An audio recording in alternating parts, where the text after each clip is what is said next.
Weiser, and the home opener on Good Friday. And Rob Bradford joins us right here this morning from WEEI.com. Bradfo, good morning. Let's go. What's going on, guys? Nice to see you, girls. I can remember a time because I'm old, like you, where there were questions about the home opener being on Good Friday and whether I do not remember that controversy. You don't remember that controversy? I don't. That's before your time. Yeah, that must have been over at the old baseball tavern when you were doing it there, right? We used to buzz. The old baseball tavern, not the new baseball tavern. As Courtney said, the streets are talking. There you go. No, but do you remember? You may not be. You probably haven't been doing this. Do you remember the original baseball tavern? I feel like how can it be the original? That was the original over there. Jimmy Rooney, right? No, that was not the original. It wasn't even in the same building? What's that? It wasn't even in the same building? No. I thought they just added floors. Was it like a speakeasy somewhere on It was like it was like a legit dive bar, and it was owned by the Rooney family still, but you could only fit 40 people in there. So next to who's on first? It was next thing you know, Elon Musk is coming in offering to buy the new baseball tavern. It's crazy. Everything, yes. So your expectations for this Red Sox team this season? Oh, pain, right? Yeah. No, I don't know. It's good. I think they're gonna be good, but everybody else is gonna be good too. 162-0. Oh, there you go. Wiggy. Listen, first of all, it's good to see your smiling face, the highest rated show in the history of Sunday morning. We did have a good one. Marathon Monday, by the way. We celebrated Marathon Monday. Wiggy raced Alex Reamer on Lansdowne Street, right? Just to show that he could run a marathon. Just to show that he could do it. I mean, the momentum. Exactly. The momentum in the jeans and the flannel shirt was off the charts. But I do, I think that they'll be pretty good, having been down in the boots in the ground in Fort Myers in spring training. I think they'll be good. Now, just like everybody, they have a ton of questions, as we've seen for the first 6 games, but I think they'll hang with all these teams. We talked a lot about Xander Bogaerts this morning because it was Scheim's lead, and that Scheim is furious because he feels like that offer was an insult. Do you agree? Do you feel like 4 years, $90 million? Yeah, it was John Lester all over again. Yeah. I mean, if that's accurate, it's the same parallel as John Lester, where you have, number one, you have the offer, which is ridiculously low. Lester, you remember, it was 4 years, actually, $68 million. Everyone was upset. This was the starting point. No one thought that it was ever going to get done. That's how this one felt. And the other parallel is that you have Chris Sale on your show, having the quote of the spring, which is, hey, listen, you know what? I'm just going to say it. We got to have Bogey back, right? We got to get Bogey back. And that was the same thing with Lester. When the Lester news came out in New York in April about the 4-70, then that was from the teammates. That wasn't from Lester.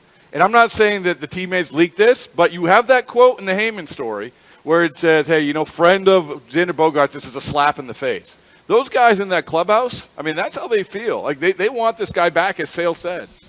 So if you're the Red Sox, and you're Chaim Bloom, I guess more specifically, are you looking at Trevor's story and basically saying, we did that deal, and we really, that makes Bogaerts expendable? Yeah, it's leverage. I mean, how can you not look at it as leverage, right? And how can Bogaerts not look at it as leverage? And he's getting along with Story. They took the car ride and got along out of the gate, and you see them on the field. They're a good combination, shortstop, second base. But how can you not look at that as leverage? Of saying, hey, you know what? If you don't want to re-sign at our rate, we have this other guy who is a very comparable shortstop, and a lot of people around here will pick through it, say, well, he hasn't played in Boston. He isn't the leader of the clubhouse. Maybe Trevor Story's a better second baseman than shortstop, all of that. But they'll say he's a shortstop, and he can slide in there if Bogaerts leaves. So, yeah, I mean, absolutely. When they sign him, it's for the here and the now. He's absolutely good for this team, good player, good guy, good clubhouse guy. But at the same time, going forward, he's leveraged for Bogaerts. Now, let me ask you, Bradfo, because normally I'm the baseball guy. But seeing that you're here, you're the baseball guy today. Is Bogaerts a $30 million plus player? Because there's only 3 shortstops. I know, I heard that. That was very impressive. You like broke that out. Yeah. Lindor and Carlos Correa. Like, I dropped those names real quick. Real quick. So do the Red Sox feel like he's a $30 million player? Yes, but they don't feel like he's a $30 million a year player at 7 or 8 or 9 years. Okay. Like you look at that report, the last year was $30 million. So Right. that answers your question, right? Right. But at the same time, it's like, well, do we want to pay this guy $30 million over the course of 7, 8, 9 years? And to answer your question, I do, because if you look at in the last 3 seasons, this guy is amongst the best offensive players in baseball. The best offensive players across the board in baseball. I think he's good enough defensively. I think he'll actually be better defensively this year. So all of that, they can disagree with it. Like when Bogaerts came on my podcast, he said, well, listen, last 2 months of last year, go back and look. I was better defensively. And I said, well, did the Red Sox see that? Did the Red Sox know? Oh, yeah, they know that. Well, that's what I was going to ask you, because obviously he came on your podcast, but then off air, that's what I always want to know, because there has to be some chitter chatter before you hit record. So did you get a sense that he was frustrated with the team at all? I think he was frustrated with my computer, my video system. Yes. Have you not heard Political that was a chit chat. Like, what is this computer you're setting up in front of me? But yeah, I mean, there is some chit chat, yes, but I think the overall, put it this way, the overall tone was along the lines of when he got to the Yankee Stadium and had that press conference and the frustration and the look on his face and a guy who just desperately wants to be here. Like, that's the thing that's striking. And again, another parallel to Lester. He just wants to be here. So he's just saying, hey, I'm not going to sign the same deal I did before. Different time, different player.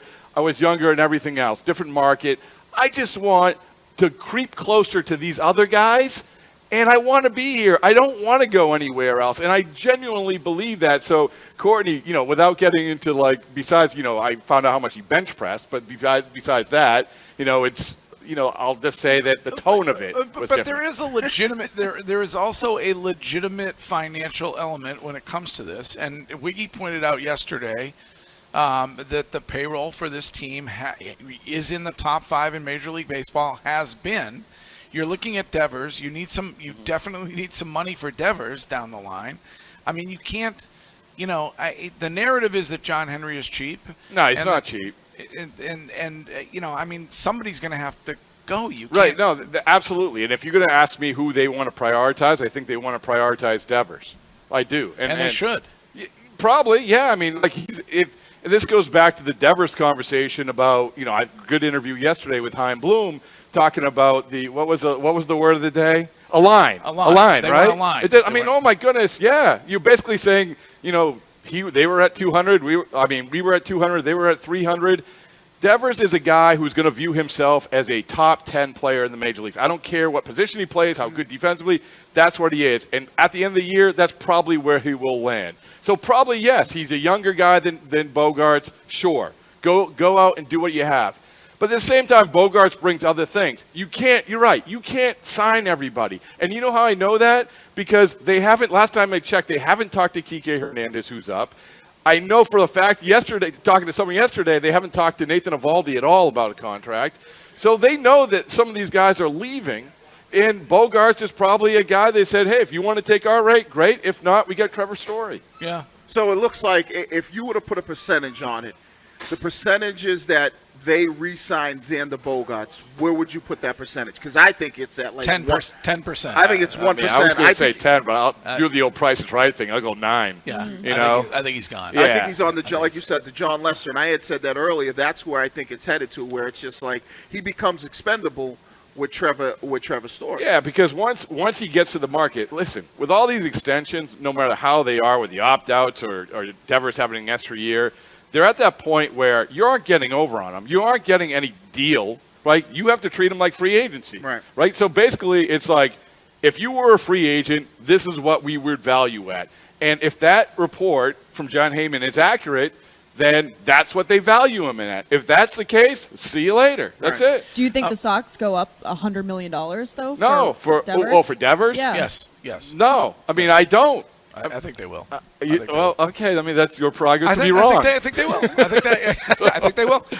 So a weekend, if you had a concern, what is it? I mean, you worried about this is going to be the an all-time great lineup. Is that an April? My ultimate concern is that I brought a lot of cash to the park and I can't use it. yeah, that's a big concern for Wiggy too. That's so bad. I couldn't get my head around it. I want to think that's a good. What kind of rate you're giving? Like you're giving like 80%. Wiggy has a guy. If you need cash, Wiggy has a guy. Yeah, we'll make it do. No, but the bats are a little. Yeah, I'm not worried about the bats. I'm not worried about the bats. Okay. The bats will be fine. You worried about pitching? Yeah, I think that you have a lot of what ifs. You have potential. Much like 2015, you have the 5 aces.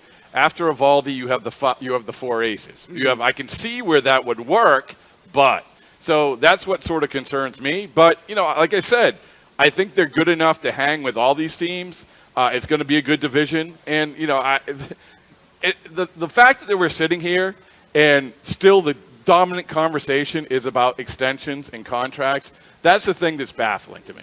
Not baffling because we should talk about it, but that's baffling that they put themselves in that position. Well, kind of, because up until, as Bogaerts said, we were talking about going the last couple of days of spring training. Devers hadn't talked. Bogaerts was basically, we're not getting a deal done. All those other guys hadn't talked. I just feel like if nothing else, if you want the guy, then go make the offer. That's it. And that's the thing with Mookie. Okay, didn't you make your best offer? And then if you made your best offer and he's not going to sign, then trade him. They won't, but that's the other part about this. They won't do that with Devers. I can't imagine they'll do that with Devers because all those little kids, when Mookie Betts was traded, still selling the Mookie Betts shirts, what are we going to do? I don't know if they're going to go through that again. And that leads you to maybe agreeing with you about will they come up $100 million? I think they will. I think they will. I think they'll be careful around Devers, and whether it's a Kiki-like opportunity with a player that you end up getting who is not going to cost you a ton of money. I think they will pay the money for Devers. I really do. But what is the money going to be? Because Devers is the guy who it's probably like $320 million. Well, you can say that, but like Mookie was asking for probably around $400, and then because of the pandemic, it came down to $350. Right. So Devers is a guy to me, off of what he said. A, he doesn't want to be compared to third baseman. B, he wants to be compared to the best players in the game. And if he has another monster year, which we think he's going to have, then he's going to ask for something that I don't think the Red Sox are comfortable paying. Well, you're not paying him as a third baseman. No, but don't you? No, you're paying for his bat. No, right. But that's the point. Is that when I asked him, I said, was this uncomfortable signing this 1-year deal, $11 million deal? Because he didn't have to sign it to go to he could have gone to arbitration. And he said, a little bit, because they kept comparing me to players I shouldn't have been compared to. That's what he said. Right. So what's that tell you going forward? So I'm willing to bet you his starting number is $35 million. Because I think he thinks that he's in that, a step down, and I don't think he believes in his mind. I think he's probably down the same level, but he's probably a couple steps down than Mike Trout, right? And so when you look at the Mike Trout number and you look at the Mookie Betts number, you look at the Bryce Harper number, he's probably in his mind saying, okay, I'm $35 million. The question I always ask is he satisfied with the $35 million over 7 years, or does he want the $35 million? Yeah, well, with the 10-year plus? Look, he's going to be 20. He's 25. He's going to be 26 probably when he signs his deal. Okay, Manny Machado's 26 when he signs his deal. It's $300 million for 10 years. Right. And you can say that Manny Machado's a better defensive player, but I'll take Devers' bat over him. Right. So that's to me. You say it's fair to say that's a starting point. To me, that's a starting point. Right. To me, if you're the Red Sox, that's where you go to him and said, we understand how good you are, what your age you are. That's what we're going to start with. I got to take a break. Yeah. Can you stick around? Sure, of course. What a scene this is. Let's go. Do you have something scheduled?